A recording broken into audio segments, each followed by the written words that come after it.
CTV Calgary, local breaking news. Good afternoon. With the start of school only a long weekend away, contract talks between Alberta's teachers and the provincial government have broken down, and the province has the power to lock out the teachers. Alberta's finance and education ministers addressed the contract situation this morning.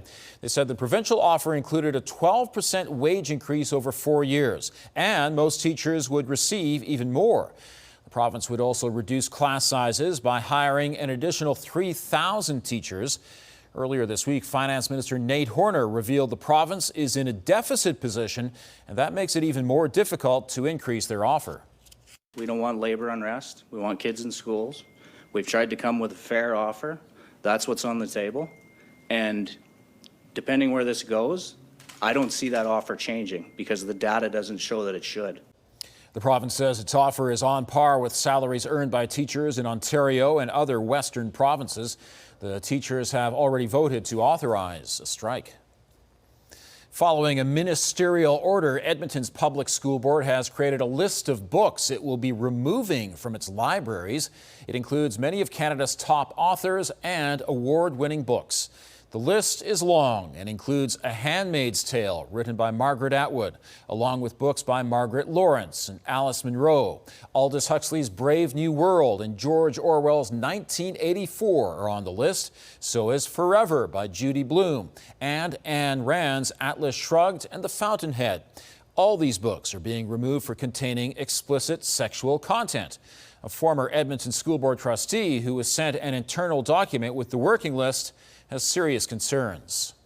It's pretty hard to think of a book like The Color Purple, for example, and say that's a pornographic novel. Does it include, sometimes upsetting content about, sexual assault? Yes, it should, in terms of what the story it's telling. I don't think that we should be always saying that we shouldn't have these conversations with youth. We should. The Premier says the Edmonton School Board is being overly aggressive with its books for removal and is offering to work with boards to ensure the new standards are accurately implemented. Calgary's public and Catholic school boards say they're still reviewing titles in their libraries. The CBE says it has more than 500,000 to go through. And Edmonton's Public School Board also acting on new legislation about girls in sports. Starting September 1st, only biologically female athletes can compete in female-only divisions. The EPSB says it will be sending a confirmation letter home for parents or guardians to sign.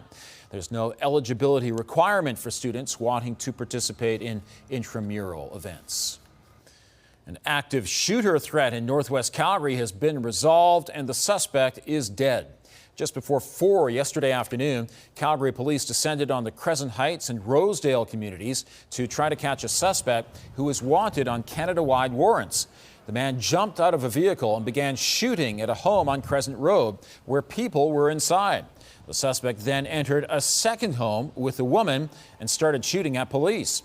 At about 7 last night, the woman was taken into custody and the male suspect was found dead inside the home. Alberta's police watchdog has been notified. An 18-year-old man is now charged with a stabbing at the Calgary Stampede. 3 people were stabbed on July 8th near the Euro slide on the Stampede Midway. One of them went to hospital in life-threatening condition. 2 other victims were found off the Stampede grounds. Now, 18-year-old Irfan Mohammadi faces 3 counts of aggravated assault. He appears in court on Tuesday. A Calgary church has identified the 2 men who drowned in Lake Mahogany as members of their congregation. First Assembly Church says Kaylin Escalante and Yagazi Ike Peters died Wednesday night.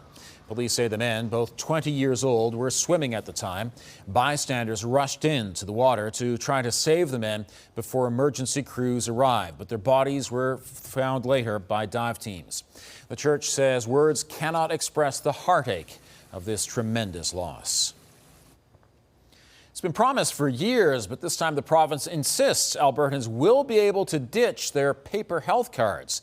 The province has launched a digital health card. Officials say it will be protected by strong encryptions to prevent the theft of personal information. The card is now available on the Alberta Wallet app, which can be downloaded for free. Those who prefer the paper health cards will still be able to use them. In 2026, the province plans to introduce an integrated driver's license and health care card. For more information, head to our website, ctvnews.ca/Calgary. The federal government announcing today that Calgary will be home to its new Major Projects Office. The Prime Minister says the MPO will be headquartered in Calgary with offices in other major Canadian cities. It will focus on getting major projects built faster and attracting domestic and global funding. Trans Mountain Board Chair and former TransAlta CEO Dawn Farrell will be the CEO. Alberta's Premier had nothing but praise for this appointment. And I count her as an advisor. So I'm very, very pleased that the Prime Minister and I have something in common. He's going to count her as an advisor as well. And I think it is important that they've then made the decision to headquarter it in Calgary. The federal government says it will announce the first set of nation-building projects in the coming weeks. Ticket sales for a Playhouse raffle are slumping, and the Veterans Association Food Bank is appealing to the public for a boost. Veteran Wayne Lapointe hand-built 2 playhouses, one designed for boys and the other designed for girls. They are no ordinary playhouses. The structures are fully insulated, powered, and include toy boxes and table and chair sets. Funds raised support veterans and their families through the food bank's programs. For Lapointe, the playhouses are a labor of love. It's something I've always loved doing since I was a boy on the farm. Grandpa gave us tools. My mom bought us Christmas present, just a box of tools, and let us have at her, and it just grew from there.